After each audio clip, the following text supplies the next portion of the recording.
일단 면역력이라는 것은 세균이나 바이러스 같이 우리 몸을 공격하는 그런 나쁜 것들과 싸워내는 그런 인체 방어 시스템이라고 할 수가 있습니다. 그래서 병원균, 독소, 유해물질뿐만이 아니라 암세포까지 한마디로 모든 질병의 위험 요소로부터 우리 몸을 보호해주는 것이 면역력이라고 볼 수가 있는데요. 네. 아까 제가 이 면역력이 너무 과해도 문제, 네네. 부족해도 문제라고 말씀드렸던 거 네. 기억하시겠죠? 네네.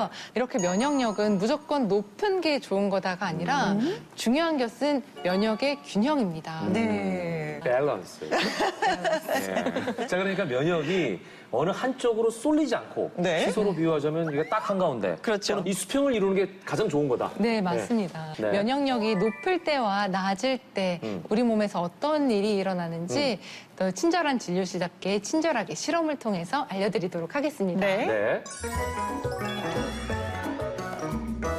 처음에 있는 이 비커가 면역 균형이 잘 유지되어 있는 사람의 몸이라고 생각하시면 되세요. 네. 그래서 여기에 외부 병원체를 넣어보도록 하겠습니다. 네. 또?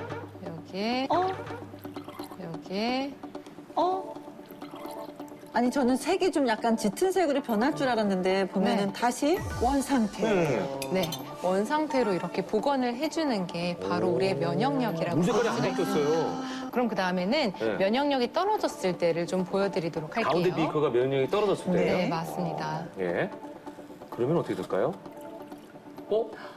아. 한 번 넣었는데도 불구하고 지금 두 번. 예. 방어를 해주지 못한다는 거잖아요. 그렇죠? 네, 맞습니다. 방어를 해주지 못하고 예. 바이러스와 세균이 내 몸을 차지해버리는 네. 이런 일이 일어나게 되겠죠. 세 번째 비커는 반대로 면역력이 너무 과도하게 높을 때 어떤 일이 일어나는지를 좀 보여드리려고 하는데요. 아, 이거 되게 궁금해요. 예. 네. 이럴 때는 어떤 네. 반응이 일어날까요?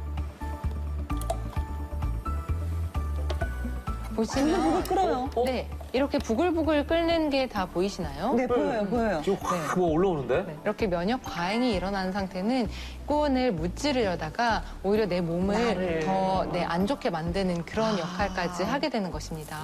알레르기. 알레르기. 알레르기도 우리 몸의 면역력이 깨지면서 네. 어떤 물질이 들어왔을 때 그 물질에 대해서 너무 적으로 인지를 해서 우리 몸이 과도하게 반응을 일으켜서 그게 뭐 코로나 하면 흔히 알고 있는 알레르기 비염이고요. 네. 호흡기로 나타나면 알레르기성 천식, 네. 두드러기로 나타나면 알러지성 두드러기. 아, 그것도 면역력이 떨어져서 면역하고 그런가요? 연관성이 알레르기도. 있습니다. 그 다음에 두 번째가 비염, 그 다음에 아토피 피부염, 네 번째가 류마티스 관절염. 관절염도. 네, 그리고 강직성 강직성 척추염. 척추염. 자기 면역이 자기 척추를 공격해서 척추가 이제 이렇게 딱딱하게 굳는 무섭네요. 병입니다. 그리고 베체트병. 베체트병도 전신 질환 중에 하나인데요.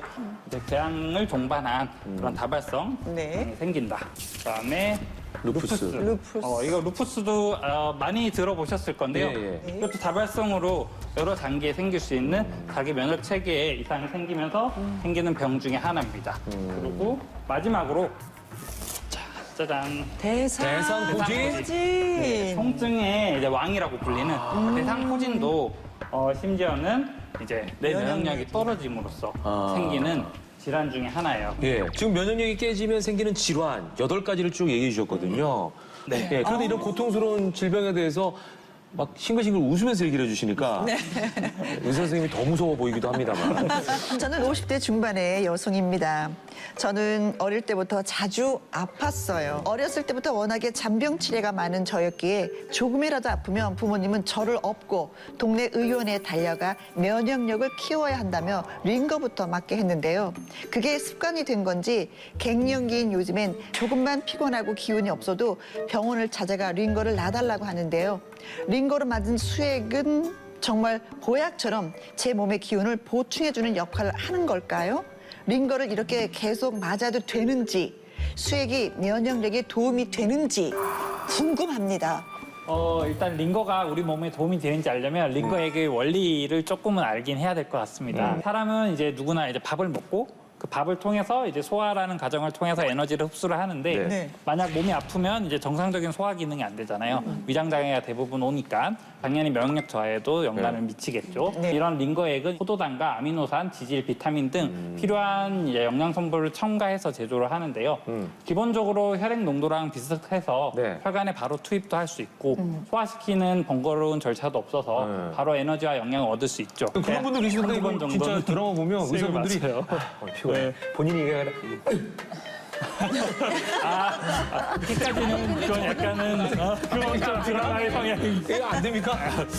좀 힘들 것 선생님, 같습니다. 저는 참고로 고개를 말씀드리면 이런 장면 못 봤어요. 이 선생님이 이거 많이 쓰는 과 중에 하나 아니에요? 네, 맞습니다. 응급실에서 수액을 기본으로 하는 이유는 갑자기 저혈량성 쇼크가 왔다든가 아니면 정말로 탈수가 심했을 때 효과를 빨리 보기 때문에 좀 저희가 일반적으로 많이 사용하는 편입니다. 하지만 간혹 가다가 피곤한데 수액 한 방만 놔주세요라고 얘기를 하시는 분들이 간혹 있거든요. 이거는 잘못된 거고요. 왜냐하면 이렇게 해서 어떤 면역력을 획득한다라는 근거는 실제로는 없습니다. 하지만 오히려 잘못된 수액 치료로 인해서 건강을 해친다라는 논문 결과도 있습니다. 오늘 잘못 놓으면 독약이 될 수도 있다. 네, 그럼요. 그렇습니까? 네, 맞아요. 요즘 병원에서 링거액도 이제 면역력을 지켜주는 특효약처럼 받아들여지는 경우가 종종 있는데요. 링거액은 정말 개인의 상황, 뭐 만성 질환이라든지 건강 상태에 따라서 맞아야 되는데요. 네. 도움이 안 되는 경우도 있을 수 있는 게 뭐 예를 들어서 당뇨가 조절되지 않는 경우에 고농도 포도당 주사를 맞으면 이런 급성 합병증들이 좀 유발이 될 수가 있고요.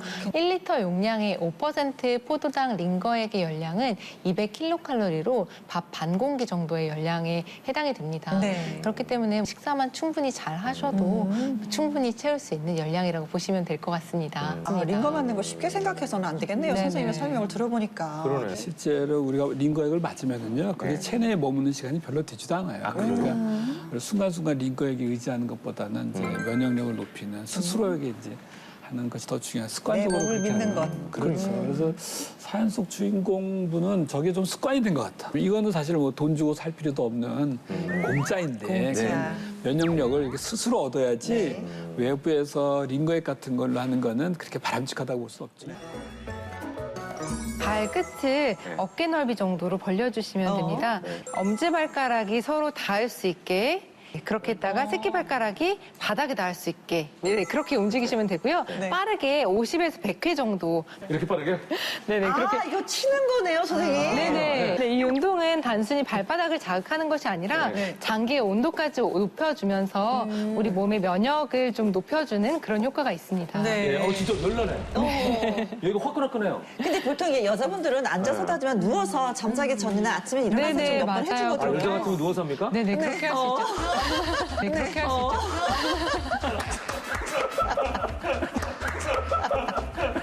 그렇죠. 이 운동은 앉거나 누워서 할 수가 있기 때문에요. 예. 무릎에 무리가 가지 않아서 갱년기 여성들에게도 추천을 합니다.